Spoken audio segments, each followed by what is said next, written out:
and welcome back to the Crash Marathon.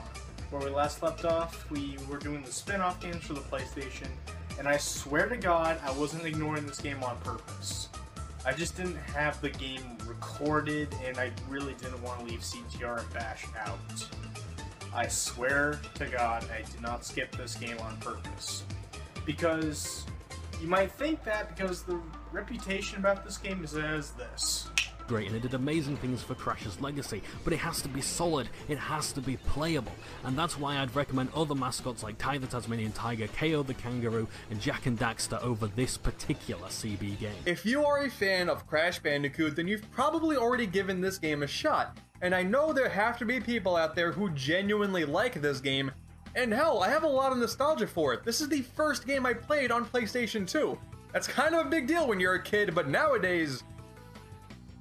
yeah. I've already done a video on this game, but man, after playing Wrath of Cortex, it makes me like this game even more. Crash Twinsanity is definitely the better game of the two. Oh yeah, you're scared now, aren't you? Yeah, well guess what? I got 3 words for you. 5 out of fucking 10, bitch. Yeah, mostly negativity. I have yet to find a review that actually says Crash Wrath of Cortex is good or Crash Wrath of Cortex is okay. I always hear hate. But, however, what do I think about it? Now, this is from somebody that likes playing Shadow the Hedgehog. So, I might like it, I might think it's okay. Something deep down inside tells me it's not the worst thing I'm ever going to play, but let's leave to the opinions after I play it.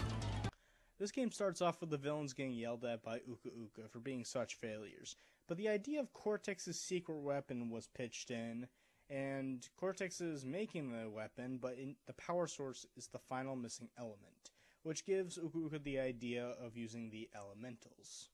We don't know what those are yet, but give it a minute. We cut to the Bandicoots at the beach, having a good time, but then all hell breaks loose. Aku Aku expects that Uka Uka is behind this, and, well, we know that already. So Aku Aku confronts Uka Uka just to see that Uka Uka release the elementals. These masks of elements. And surprise, surprise, they want to destroy the world. So Uka Uka runs to the Bandicoots and pretty much saying, Crash, remember what you did in the last game? Do it again. So Coco takes everyone to a machine that lets you travel all over the world because God forbid we cause another time paradox. But once you get started, Cortex pops in introducing his secret weapon, which is a Bandicoot named Crunch, who is all your boss fights in the game. More on that later. But once you beat Crunch 5 times, Uka Uka will say we didn't get the gems and the relics, even though they don't mention the relics. Like Crash 3! And once you get everything, Uka Uka gets pissed at Cortex and shoots a little dot, and it broke something. Meanwhile, Crunch snaps out of Cortex's control, and the 2 Bandicoots make a break for it. Crunch thanks the Bandicoots for saving him, and Cortex and Uka Uka are trapped in the Arctic, with Cortex swearing revenge on Crash. Moving on from the simple story, let's talk about the gameplay, and, well, other reviewers brought these 3 major problems up. The loading screens are terrible, there's too many vehicle sections, and it plays too much like Crash 3. Now, how do I see these problems? Yes, the loading times are terrible, there's no defending that.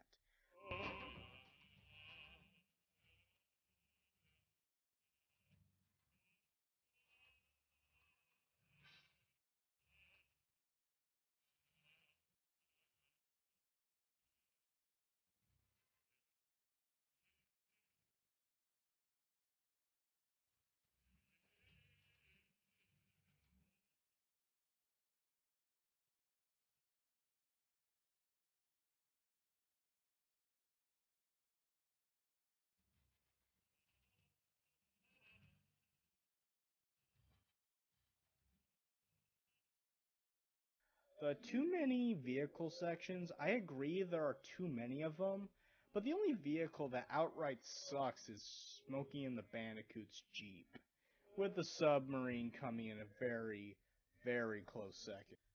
but the rest are harmless, or pretty damn good. The ball is a lot of fun, and some returning vehicles from Crash 3, the plane and the scuba suit, I actually think they control a lot better than Crash 3. And while we're on the topic, the last major problem that people bring up is it plays too much like Crash 3. What does it mean by that? Well, you collect crystals, gems, relics, there are warp rooms, and when you get all the crystals in a warp room, all the levels are locked until you beat the boss. There are shooting bosses in World 4, there's the tech levels, there's the water levels, there's the airplane levels, you fight Cortex who teams up with someone more powerful than he is. You unlock a secret warp room after getting the relics, and probably a lot more that I'm missing. But I have to ask, is that a bad thing? Yeah, I will agree it's lazy design, but at the end of the day, did I have fun? Yes, I did. It may have stole a lot from Crash 3, but a lot of the original stuff is actually one of the best levels in Crash history. Like my favorite water level of all time is in this game, H2O No. I love that name. And the level starts in a sub, which is fairly short, so you don't have to suffer through it too much, but then you leave the sub and go platforming. That's actually a really cool transition. And this happens a lot in this game with the vehicles and the platforming mixed. Now, I prefer the platforming more than the vehicles, but if they had to put the vehicles in, I'm glad they put it in this style. And talking about the platforming a little bit more, the level design feels like a Crash game. And I will get a lot of hate from this next part, but this game has better pacing than Crash 3. Okay, hold your horses. Let me explain. Yes, the relics are back and they do slow the pace down like in Crash 3. Which is why I won't say it does have better pacing than Crash 2. But the Wrath of Cortex relics? Well, let's not count the relics for a second. In fact, let's pretend Crash 3 doesn't have the relics for a second. Let's just pretend both games don't have relics. In Crash 3, you needed color gems to get other gems. And most of the time, those color gems are very late in the levels. In Crash Wrath of Cortex, it does the same thing, but I counted a grand total of 2 times where I actually had to backtrack through the levels because I just got the color gem to get the other gems. In Crash 3, it happened like 7 to 8 times. The Wrath of Cortex only does this twice, and if you do put the relics in, it still doesn't break the pace. In Crash 3, you needed the relics to unlock the secret levels, and some secret levels are alternative pathways to get gems from older levels. Wrath of Cortex doesn't do this at all. All the extra levels are all original. Now, whether they're good or not is a very different discussion. I just like the pacing much better. And the music is pretty underrated in my opinion. And the graphics people hate, and well, I can't say it looks good. A good chunk of the character models look pretty god-awful, but the Bandicoots look pretty good, and we gotta remember, this was 2001. And before you bring up Shadow of the Colossus, I'm sure that game was out years before this game. And their art styles are completely different. Let's talk about Crunch for a second. After all, he's the new character of this game, and he is every single boss in the game. Now, granted, he uses the elementals, but where's Tiny and Dingodile? Oh, there they are. All the bosses in Crash 3 are now mooks in the racing, the shooting, and the bowling. Why? But it doesn't matter. The question is, are the boss fights good? Well, Earth Crunch is pretty boring in my opinion. Water Crunch is like Entropy in the last game, but a little bit easier, but it's still fun in my opinion. Fire Crunch is a game of tag, and it's fun to me, but I can see why it's a problem to everyone else. Wind Crunch is possibly the best boss fight in the game, and everyone that has played this game usually agrees on this topic. On this one anyway. And finally, I can see at least one dislike on this video when I say this. I think this final boss is better than Crash 3's. You done yet? Good. Let me explain myself. In Crash 3, after your first time, maybe second time fighting Cortex, there's no reason to die to him.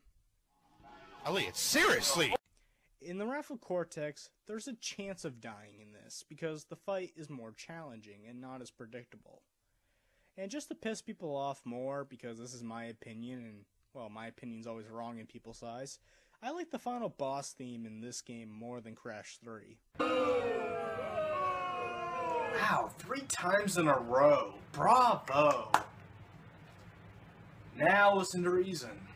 In Crash 3, it's amazing. Don't get me wrong, I love the final theme in Crash 3, but Wrath of Cortex feels like a final boss theme. Listen to both of them and tell me, with your honest answer, which sounds more like a final boss theme.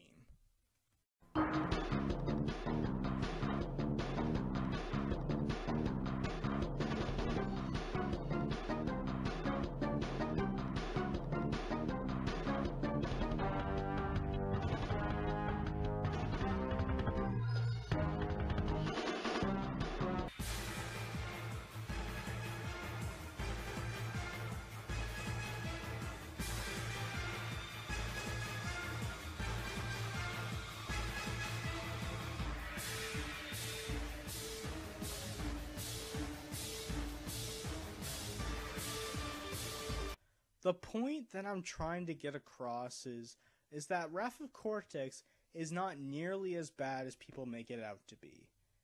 In fact, when you break it down, it's a solid Crash game. This is all my opinion in the end, and I don't expect anybody to agree with me. If you don't like the game, that's alright. That's not what I'm judging, really. I just gotta say, I don't understand when people say this is the worst Crash game ever. I don't see that, and I don't think you should either.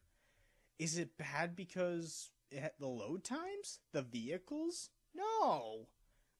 No, they don't. They don't ruin the experience at all. But I'll get to the really bad Crash games soon, believe me. But with Wrath of Cortex, I was going to give it the same score as Crash 3, but the load times do take a point down. So with that said, I give this game an 8 out of 10, a great game. Well, we're reaching the finale of the Crash Bandicoot Marathon. After this, I'm going to be looking at some games separately before I get to the next marathon, which I will announce after a certain amount of reviews. Probably 3 to 4. Who knows? Depends what I feel like playing. But, yeah, up next we got Crash Bandicoot Twinsanity for the PlayStation 2. So until then, I'm Noah, the NNBandicoot. Thank you for watching. If you like this video, like, comment, and subscribe. And please share the video because it's so long. But I'm Noah, the NNBandicoot. Thank you for watching and take care.